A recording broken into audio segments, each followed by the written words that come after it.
오늘 함께 하실 성경은 고린도전서 15장 21절과 22절입니다. 함께 읽겠습니다. 시작. 사망이 사람으로 말미암았으니 죽은 자의 부활도 사람으로 말미암는도다. 아담 안에서 모든 사람이 죽은 것 같이 그리스도 안에서 모든 사람이 삶을 얻으리라. 아멘. 오늘도 익숙한 고린도전서 15장 21절과 22절의 본문을 가지고 그리스도 안에라는 제목으로 또 적용점을 생각하며 함께 나누도록 하겠습니다. 잘 아시는 바와 같이 여기서 사망이라고 하는 단어 다나토스, 이제는 뭐 다 외우시지 않을까 싶어요. 다나토스라고 하는 단어는 드네스코에서 파생되었다고 해요. 하나님과의 관계 상실이죠. 사망, 죽음을 목숨의 어떤 죽음으로만 생각을 하면 영적인 접근이 어렵다는 것도 이제는 잘 아시리라고 봅니다. 부활도 영적 진리의 회복, 물론 죽음에서 일어나다 이런 뜻이 있지만 영적 진리의 회복이란 뜻도 있습니다. 그리고 말미암는다, 이 말도 무엇을 통하여 무엇에 의해서 이런 뜻이고, 아담 안에서 모든 사람이 죽은 것 같이, 이것도 아포드네스코, 아포는 분리, 완성 이런 뜻이네요. 드네스코는 하나님과의 관계 상실, 결국 하나님과의 관계 상실, 이것이 완성된 것 같이 이렇게 이해를 하면 좋을 것 같습니다. 그리고 삶을 얻으리라, 이 말도 조포이에오라고 그랬죠. 조는 생명이고 포이에오는 창조하다, 이렇게 설명을 드린 적이 있습니다. 간단하게 다시 정리를 하면 하나님과의 관계 상실이 아담에 의해서 이렇게 이루어진 것처럼 하나님과의 관계 상실된 자들의 영적 진리 회복, 그 영원한 하나님의 생명의 회복도 예수 그리스도에 의해서 이루어진다. 결국 이렇게 풀어서 이해할 수가 있겠습니다. 복음은 하나님의 생명을 얻는 소식이자 능력이기도 합니다. 모든 인생들의 최종적인 목적은 당연히 영적 생명, 하나님의 생명, 주님의 생명, 부활의 생명을 얻는 것입니다. 영원히 살 것 같이 우리는 무감각 가운데서 시간을 보내지만 시간은 한 번도 우리 편이 되어준 적이 없습니다. 대신에 모든 시간에는 하나님의 놀라운 메시지들과 유익과 우리를 깨닫게 하는 많은 허용하신 시험과 어려움들과 그리고 유익들이 당연히 그곳에 있습니다. 하나님은 표현하실 만큼 이루신 모든 것들, 그 기초 위에서 사람들을 향해서 언제나 신호를 보내고 있고, 충분히 알 수 있도록 하나님은 사람들을 영원한 생명으로 부르고 계십니다. 수많은 상황과 그리고 관계와 사물과 원리를 통해서 그 모든 영혼들을 부르고 계시지만 그것을 듣지 못한다면 그 사람은 부자일 뿐입니다. 자기 생각의 부자이고 자기 하고 싶은 것의 부자이고 자기의 바쁜 일상의 부자이고 자기 경영의 부자일 뿐입니다. 그래서 복음은 가난한 사람의 것인데, 가난한 사람이라고 하는 것이 너무 놀라운, 우리는 가난이 부자의 반대편의 개념이고, 부자가 좋지 결국 가난한 게 좋아 보이진 않지만 이것은 그런 뜻이 아니죠. 아무것도 없다는 거죠. 아무것도 없고 또 의지하지 않으면, 도움을 받지 않으면 살 수가 없다 하는 지경에 이르러서 결국엔 탁발승 혹은 거지처럼 구필거리다 이렇게 되는데, 탁발승은 얻어서 먹고 사는 사람이지 않습니까? 도를 닦기 위해서, 수련하기 위해서 스스로 경제활동을 하거나 밥을 짓거나 이런 것이 아니라 온전히 수련을 하고 먹는 것, 먹어야 사니까 그런 모든 것들은 집집마다 다니면서 때가 되면 먹을 만큼 이렇게 통을 주고 거기다 밥이라든지 이렇게 반찬을 주면 가지고 가서 그걸 먹고 또 수련을 하고 아마 그런 사람들을 탁발승이라고 하지 않았나 생각을 하는데요. 도움을 받지 않으면 생존이 불가능한 상황이 되어야 합니다. 그러면 이것은 생존 문제라기보다도 결국 의지하는, 그러니까 관심을 갖고 도움을 청할 수밖에 없는 이 상황이 아니면 이 도움이 실효성이 전혀 없지 않습니까? 어떤 사람들은 부자라는 건 뭐냐면 도움이 필요 없는 사람이죠. 내가 내 삶을 충분하게 여유 있게 운영할 수 있는데 뭐 구태여 무슨 도움이 필요하겠어요? 결국 가난이라고 하는 것은 의지, 도움, 의뢰 이런 방향성에 대한 문제라고 봅니다. 조금 전에 찬양을 한 것처럼 주님을 바라보지 않고서는 세상의 모든 일에 노예가 되어 있을 뿐 거기서 탈출할 수 있는 어떤 출구나 해법도 세상에는 원래 없습니다. 그런 것처럼 이런 원리들에 대해서 오늘 나누게 되는데요. 모든 인생들의 최종적인 목적은 자식 잘 키우고 또 노후가 편안하고 건강하고 이런 건 아니겠죠. 그건 육신적인 문제입니다. 아무리 건강해도 시기가 있고요. 그리고 자식들도 키워놓으면 부모 마음 같지 않게 다 떠나게 되지 않습니까?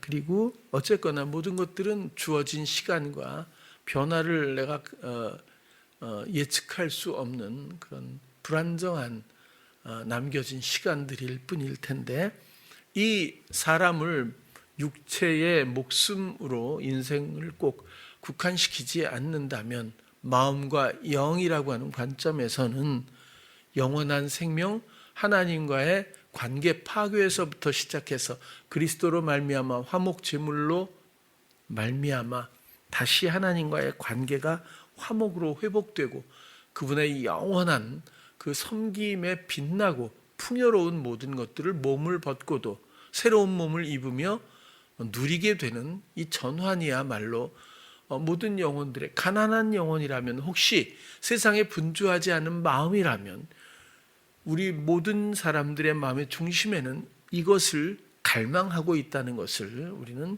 얼마든지 인정할 수 있습니다. 모든 인생들의 목적이 영적인 생명, 부활의 생명이라면 그 생명은 무엇일까?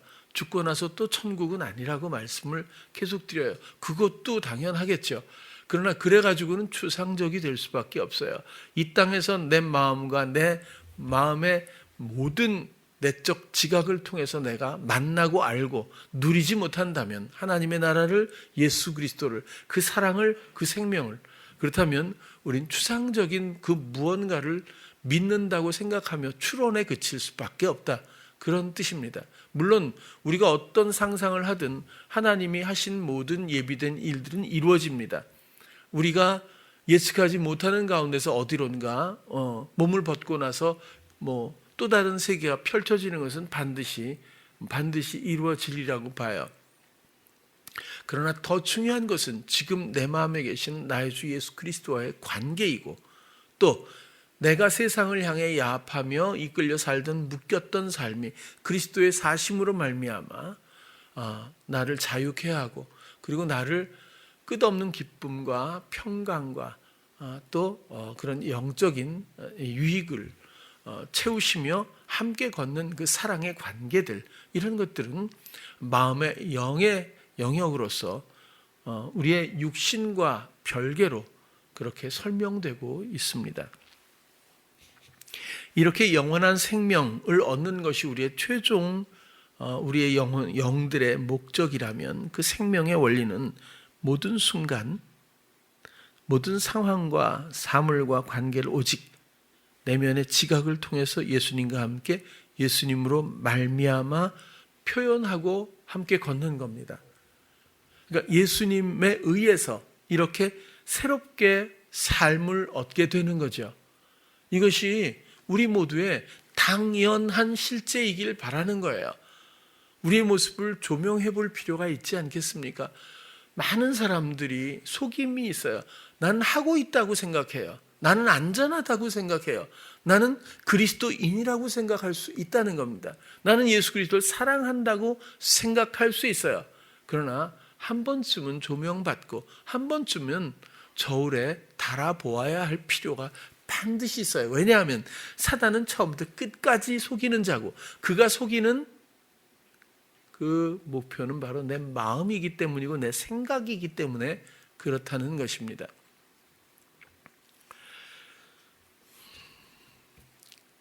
아담 안에 있으면 사는 것 같으나 하나님의 생명이 없고, 그리스도 안에 있으면 주님의 사심이 나의 삶이 되는 그런 원리입니다.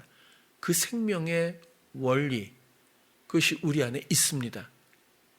이것을 쟁취하고 안 하고는 스스로의 선택인데, 가난하지 않은 사람은 필요를 느끼지 못하기 때문에 동력 자체가 없습니다. 그래서 이 가난이라고 하는 것이 얼마나 소중한지 모르겠어요. 제가 예를 들어서 미안해요. 근데 저한텐 친자식보다도 더 자식 같은 여러분들이기 때문에 어떤 얘기를 해도 시험 들지 않으리라는 믿음으로 제가 항상 여러분들의 실명을 거론하지 않습니까? 물론 여러분들도 즐거워한다고도 생각을 해요. 물론 자기 이름이 거론되지 않을 때 국한하지만, 저는 찬우한테 너무 고마워요. 정말 제가 청년 시절 때, 학생 시절 때, 고등학교, 대학교 학생 시절 때 바울 선교회라고 가칭 만들어 본 적이 있습니다. 평생 장가갈 수 있을까 뭐 이런 사람들이 있었어요. 그래서 몇 사람을 그래서 부회장을 내 마음속에만 직접 조직한 건 아니고, 왜냐하면 아주 엉뚱한 것도 많고, 그리고 잘 사태 파악이 안 되는 거하고 소통이 잘 안 되고, 그리고 조금 그래도 먹는 거 너무 좋아하고, 그리고 아무튼 이런 몇 가지들이 있어서 이건 조금 좀 어렵지 않을까 이런 생각을 재미있게 그냥 그렇게 생각을 해본 적이 있어요. 하나님의 놀라운 인도하심으로 지금은 가정을 잘 이루지 않았습니까? 근데 그전에는 보면 쉽게 말해서 부모의 마음이라도 속이 터질 때가 한두 번이 아니었어요. 진짜 이 사람을 향해서 책을 한 권 쓰라 그래도 나 쓰겠어 막 진짜 그럴 정도였는데, 가정을 이루고 이제 자기 모습을 또 조명할 때가 되니까, 하나님의 때가 되니까 또 자식도 얻고 하면서 가난해진 마음을 봐요. 빛나는 거거든요. 상황이 조금 어려워지는 것 이런 게 아니에요. 초점을 우리가 진짜 관점을 잘못 보면요, 그냥 맴돌고 끝난답니다. 그게 아니라 하나님의 때가 되어서, 제가 계속 찬우한테도 그랬어요. 그 두 가지를 얘기를 했는데, 첫 번째는 사람이 착하면 뭐 하겠나, 그죠? 이런 거. 왜냐하면 굉장히 착하거든요. 근데 두 번째는 그 마음의 중심에는 하나님에 대한 진실이 있다. 이것은 언젠가 하나님께 빛나는 날이 올 거야 라는 그런 기대감이 항상 있었어요. 여러분들도 다 마찬가지입니다. 여러분들의 행위로 저는 이렇게 판단하고 그렇지 않아요. 일부러가 아니라 저는 여러분들의 마음을 보고, 마음에 여러분들도 자각하지 못하는 중심을 보고 그것을 주께 묻고 주의 통로가 되려고 하는 것뿐입니다. 지금은 뭐 특별한 건 없어요. 그냥 보편적이고 조금 낮아진 모습으로 살고 있지만, 제가 볼 때 이 가난을 배운 것은 모든 것을 얻은 것이나 동일합니다. 이 가난한 마음을 잃지 않길 바라는 것이고, 그리고 이 가난한 마음으로 주를 바라볼 때 그냥 어떤 상황에 대한 위로를 받기 위해서 하지 말고, 부디 이 가난한 마음을 온전히 주께 드려서 이렇게 순환되는, 또 반응이 되는, 내가 느껴지는 그분과의 관계를 목적을 삼기 시작하면 반드시 예비된 것을 알게 되고 인도를 받게 됩니다. 그 길로 가다 보면 남들이 보거나 세상이 보거나 본인의 마음에도 부족한 게 혹시 있어 보인다고 하더라도 어느 누구보다도 부여롭고 풍요롭고 정말 행복하고 기쁨이 넘칠 당연한 겁니다. 이것은 가난한 자가 복음을 소유했을 때 나타나는 모든 유익이, 또 사람마다 그 루트가 달라요. 경로가 다 다릅니다. 복음에 이를 때까지 나의 가난한 마음을 주께 드려서 주님이 주장하시는 그 시간까지 그 때가 있거든요.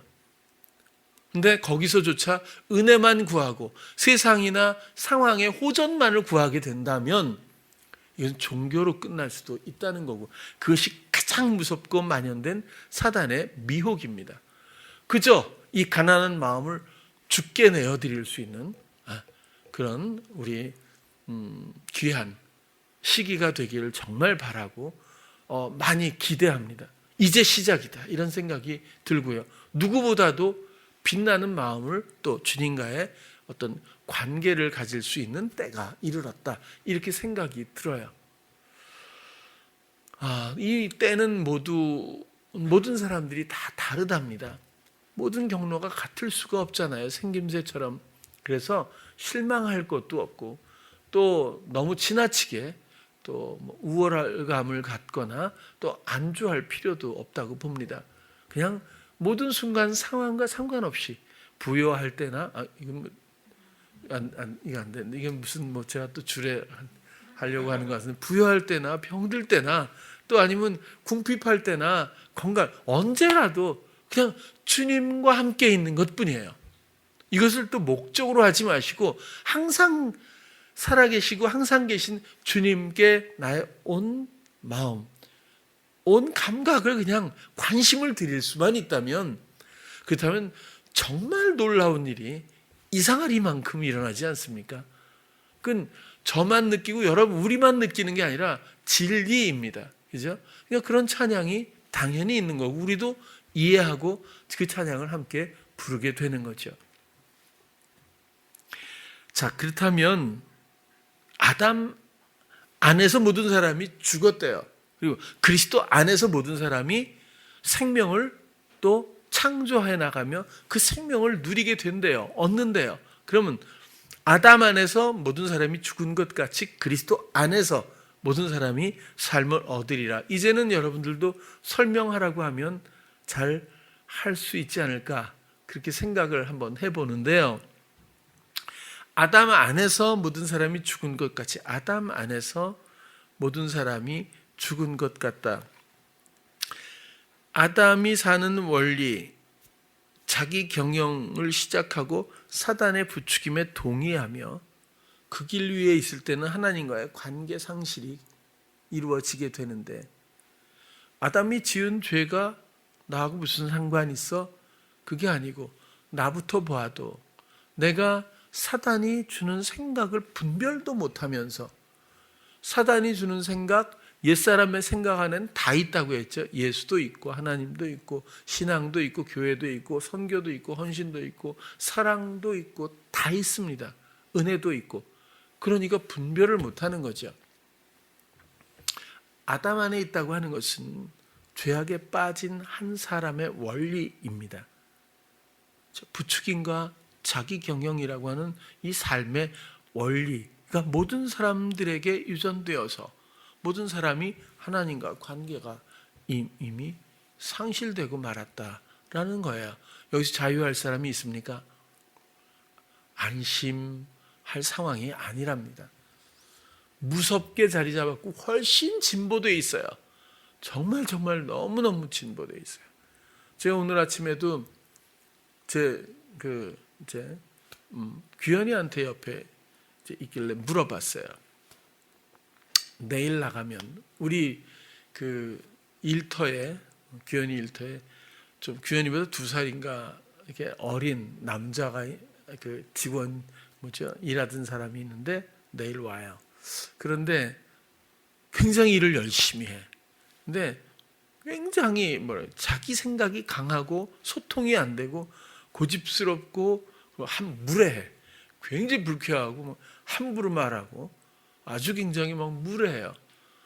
근데 기현이는 마음속에 두려움이 많은 사람이에요.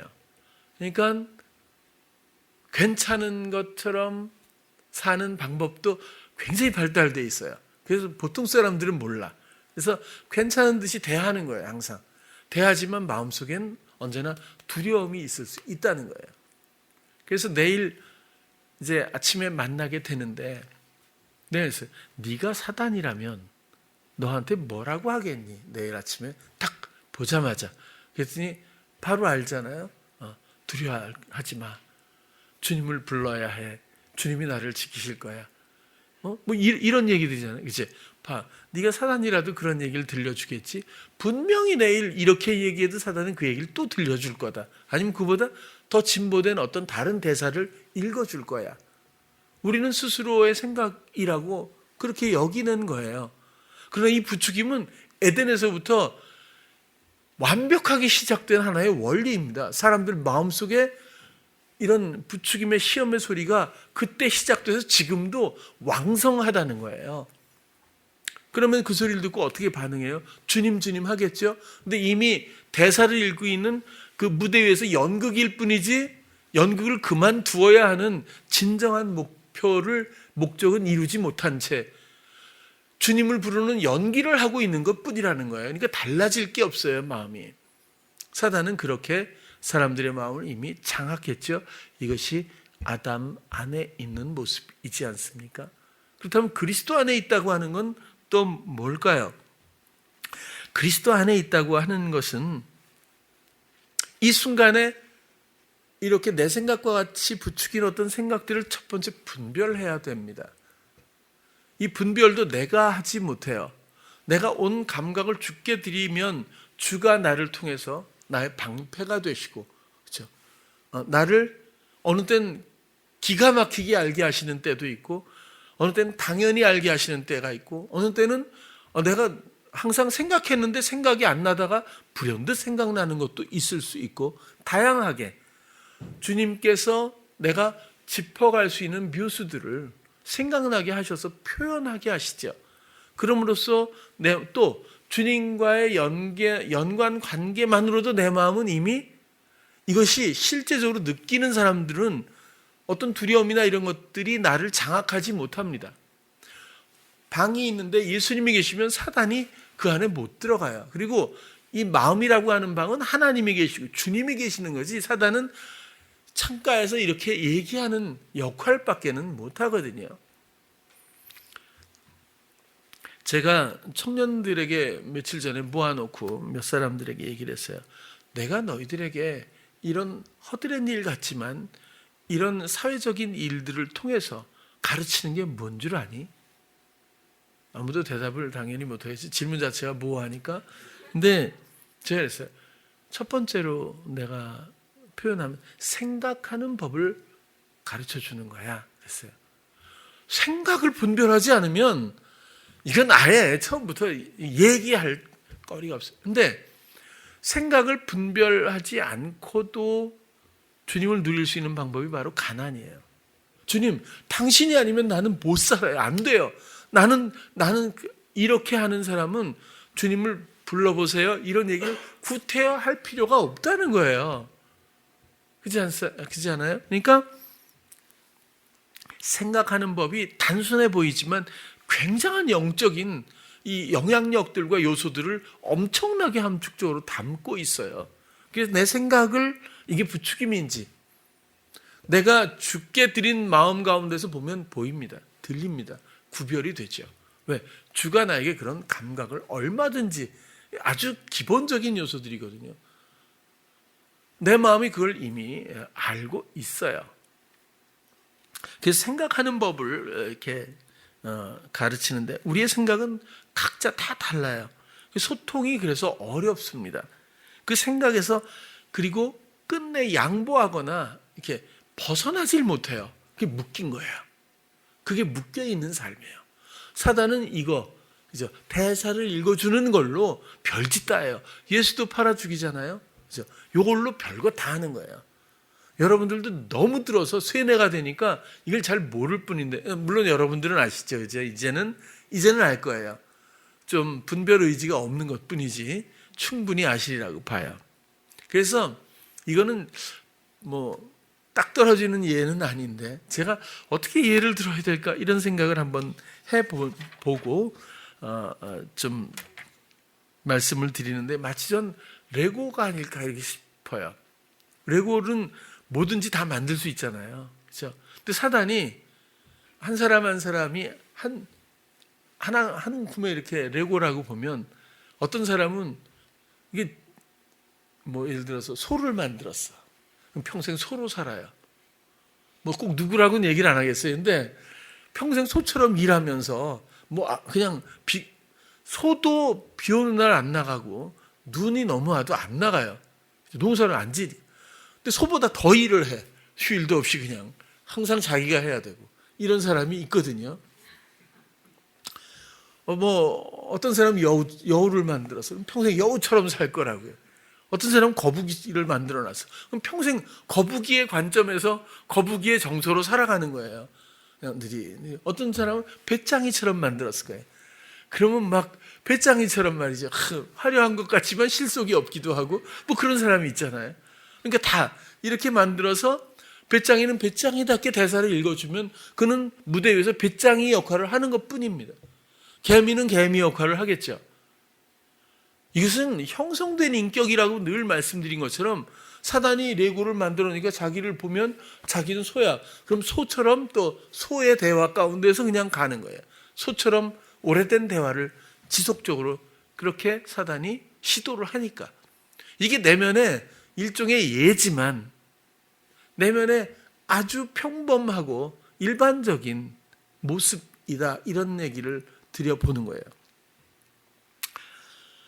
뭐 진짜 곰도 있고 그죠? 이게 뭐 얼마든지 있어요. 뭐 진짜 그러니까 레고로 보면 그렇다. 여러분 이걸 부셔야 돼요. 이건 여러분들이 아니에요. 우리가 아니에요. 어떤 현모양처 좋죠. 이것도 사단이 너무 멋있게 만들어 놓을 수 있을 거예요. 훌륭한 엄마 만들 수 있을 거예요. 좋은 아빠 이것도 만들 수 있을 거예요. 동물뿐이 아니잖아요. 우리한테 다가오는 어떤 기준을 만들고 목표를 만들고 갈망과 동경을 섞어서 뭔가 캐릭터를 만들어 놓는 거예요.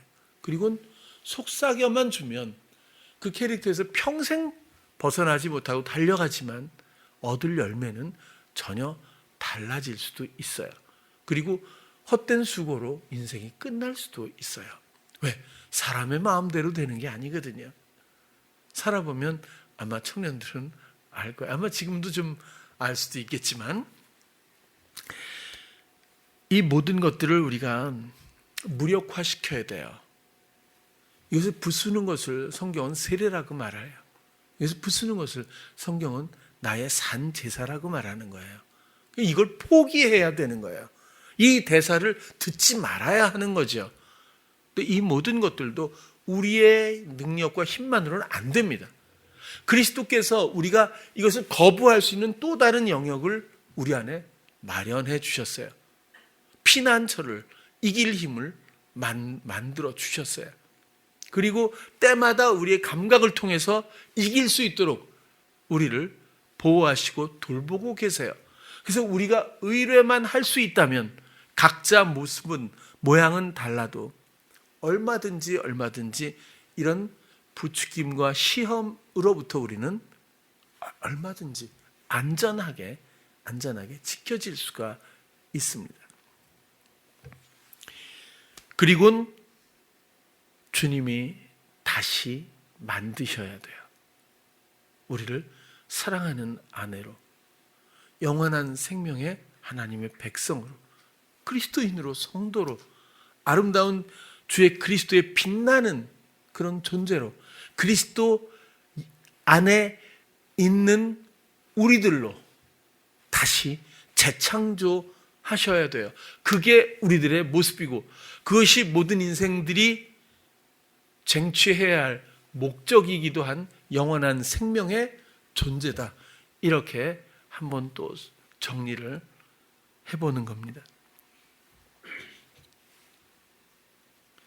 그리고 우리가 이런 형성되어 버린 이런 인격들과 이런 캐릭터들을 우리가 여기서부터 벗어나려고 하는 방법론으로 말씀드린다면 그 방법은 하나님이 얼마나 치밀하고 지혜롭고 친절해요. 내가 너희들의 마음에 있을게. 내가 너희들의 생각에 기록될게. 내가 너희들의 입에 있을게. 그냥 거주만 하는 게 아니에요. 주장하신다는 거거든요. 다스리는 거예요. 하나님의 나라는 통치의 개념입니다. 내 마음을 계시는 것뿐만이 아니라 지키고 돌보고 지혜롭게 그렇게 만들어줄게. 끝없이 제공할게. 생각 허망한데 끌려가는 것이 아니라 이 지식과 지혜의 모든 말씀을 깨닫게 하고 생각나게 하도록 내가 모든 지각을 통해서 너에게 그렇게 제공할게. 그 역할을 하시겠다는 것이 그 존재감이 성령입니다. 파라클레토스입니다. 우리가 한번 말해놓고 나면 또 그런 사람이 돼버려요.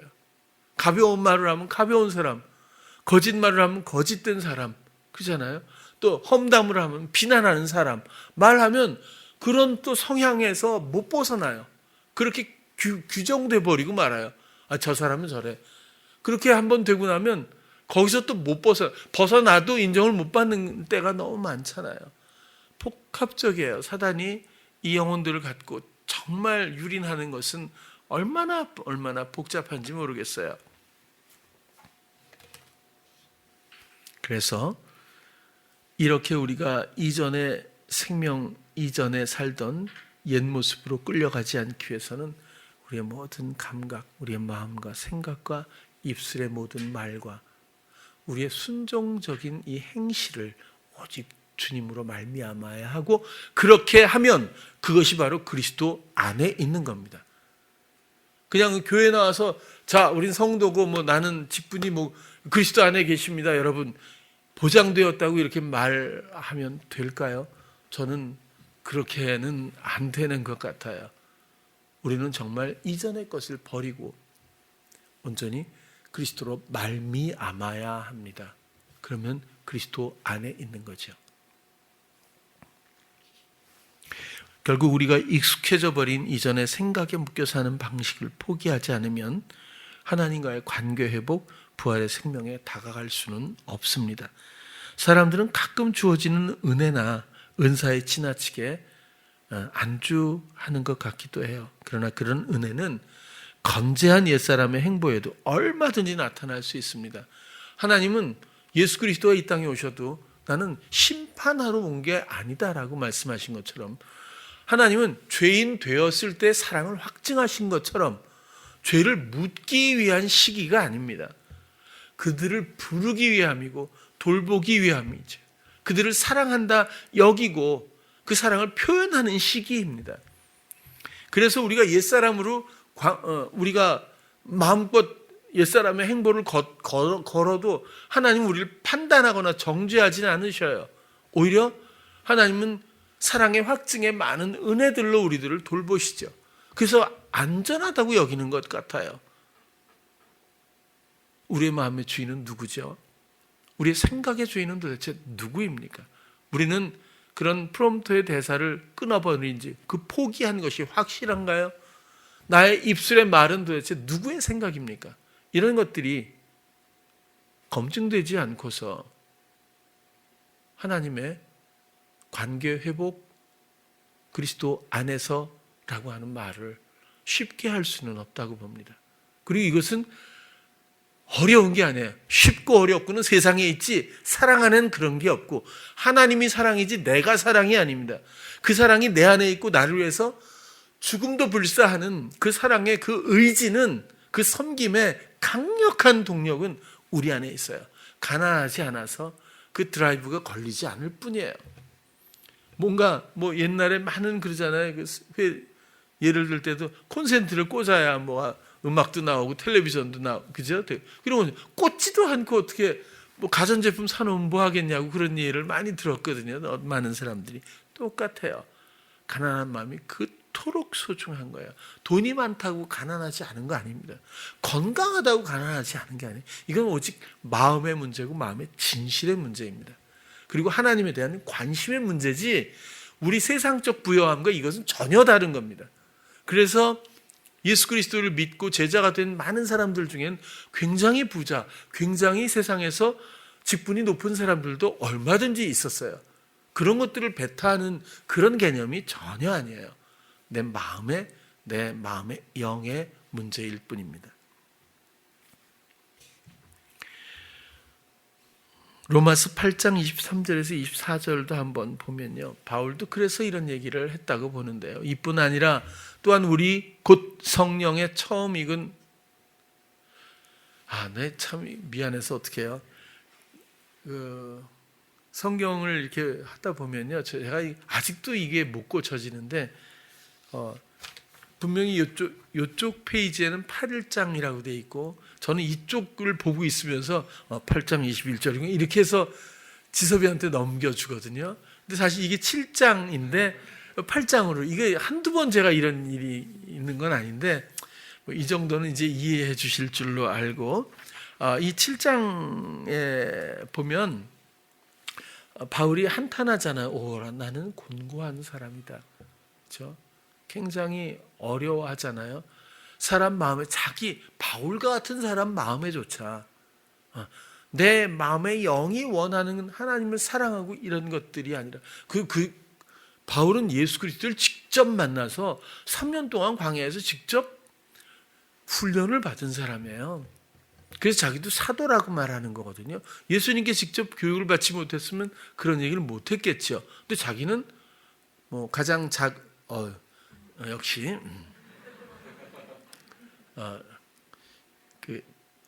고마워요, 이 책임. 내 지체 속에서 다른 법이 내 마음의 법과 싸워 내 지체 속에 있는 죄의 법 아래로 나를 사로잡아 오는 것을 보는도다. 여기서 법이 율법도 있지만 사실 노모스가 원리라고 했잖아요. 아까 아담 안에서 사는 그런 생명의 원리가 있고 그리스도 안에 있는 원리가 있는 것처럼 한 지체 속에, 자기 지체 속에 다른 법이, 마음에 다른 원리가 내 마음의 원리하고 싸워서, 그렇죠? 이렇게 얘기하는 거잖아요. 오라, 나는 곤고한 사람이다. 이 말은 영속적인 시련, 이렇게 해석이 되어 있어요. 나는 정말 영속적으로 시련에 처한 사람이로다, 그런 얘기겠죠. 이 사망의 몸에서 하나님과 정말 관계가 단절된 이 육신적인 모든 원리의 이 생명과 이 부추김과 이 미혹과 이 끝없는 시험 가운데서 누가 나를 건져낼 수 있겠느냐 하고 25절로 나중에 하면, 그래서 하나님께 감사하다, 이렇게 이제 이야기가 진행돼요. 바울도 이런 내면의 이런 원리에 대해서 상당한 관심을 갖고 항상 정리해서 표현해 주었다고 그렇게 생각을 합니다. 에덴에서부터 내 안에 자리 잡은 거대한 사망의 원리는 어느 누구라도 스스로는 결단코 해결할 수 없습니다. 오직 가난한 마음으로 예수 그리스도를 의뢰함으로 새로운 삶의 구원을 누리게 된다는 말씀을 드렸고, 그래서 복음은 가난한 자들의 것이다 라고 또 말씀을 드렸습니다. 지금도 보면 기도를 많이 하고 하나님에 대한 진실한 마음에 관심도 많고, 그런데 아직도 특별하게 향기나 빛이나 이런 것들이 잘 느껴지지 않는 경우가 있어요. 한 사람의 마음 속에서도 이것은 뭔가 묶여있는, 또 멈춰있는 혹은 맴도는 그런 상황이고, 이것은 시험에 의해 그렇게 된 겁니다. 그 원인을 발견하고 그런 것들을 모두 그리스도로 말미암아 끊어내야 하죠.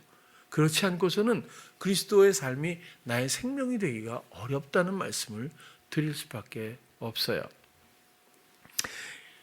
그렇게 해서 우리가 고린도후서 5장도 한번 볼게요. 보면 그런즉 누구든지 그리스도 안에 있으면 새로운 피조물이라, 그렇죠?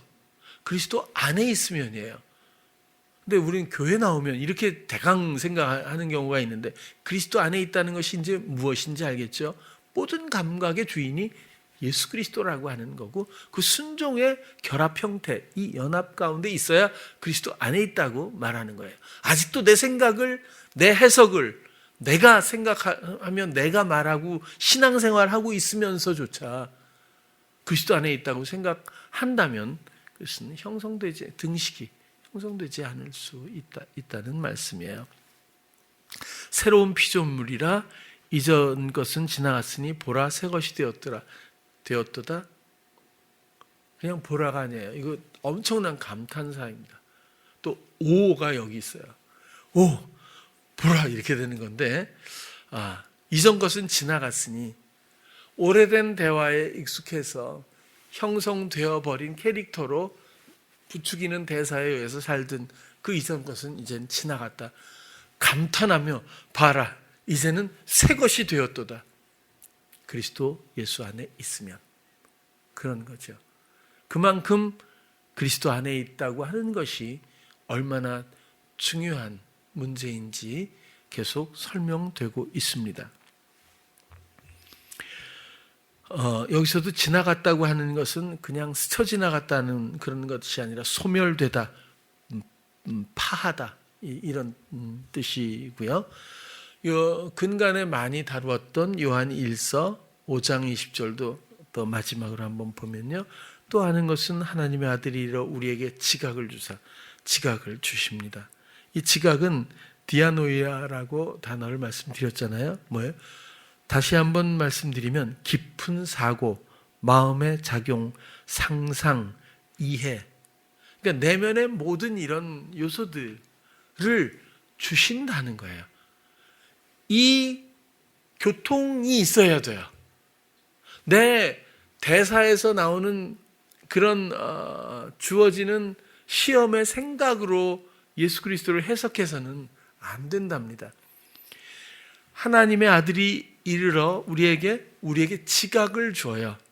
깊은 사고, 마음의 작용, 상상, 이해, 생각, 모든 이 지각을 주셔서 참된 자를 알게 하신 것과 또한 우리가 참된 자 곧 그의 아들 예수 그리스도 안에 있는 거다.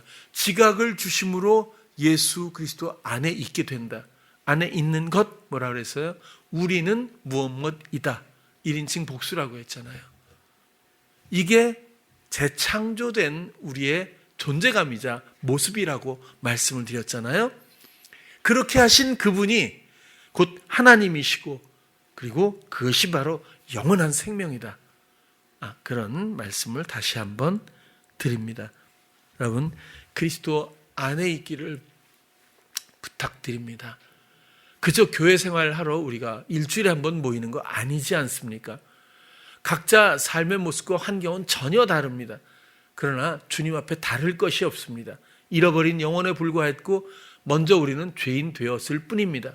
그러나 이제는 주님을 사랑하고 지각을 주시는 그분께 나의 의식과 자각 모든 감각을 오직 가난한 마음으로, 신뢰하는 마음으로, 기대하는 마음으로 주님께 관심을 갖고 내어드릴 때에 모든 것들이 그분으로 말미암아 흐르게 되고 표현되는 새로운 삶의 걸음걸음이 시작됩니다.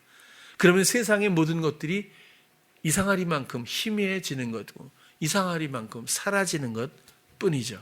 우리는 그렇게 자유할 수 있고 우리는 그렇게 몸을 입고 있는 이 순간에 그리스도의 생명을 함께 누릴 수가 있어서 이 확신 가운데에서 몸을 벗는 어느 날 완성되는 그날 새로운 몸을 기대하며 우리가 주님 앞에 나갈 수 있지 않겠는가, 그런 말씀을 오늘 정리해서 드리게 되었습니다. 그리스도 예수 안에 거하는 사랑하는 찬양교회 성도님들 되시기를 축원합니다. 기도하겠습니다.